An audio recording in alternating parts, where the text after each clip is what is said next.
Król i Kłewyl. Napisał Franciszek Sandzetti.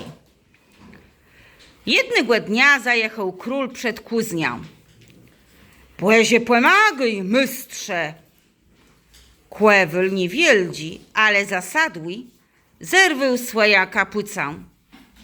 Pan Bóg zapłac królewsku łez.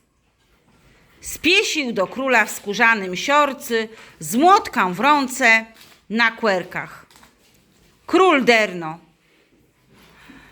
Mój łedzier zgubił płetkłewę.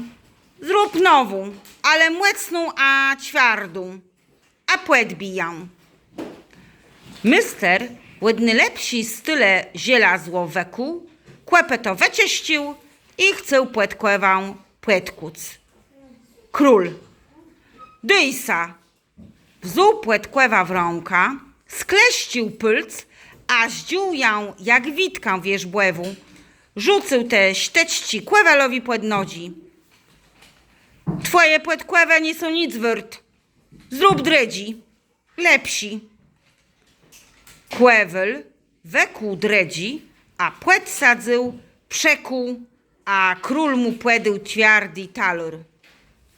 Mister głę wzuł, skleścił ściepkoma, zgniótł głę jak papę, rzucył tą skwerepę na kłewadło. Moje płetkłewe są decht telivert jak wasi królewści młesce talor.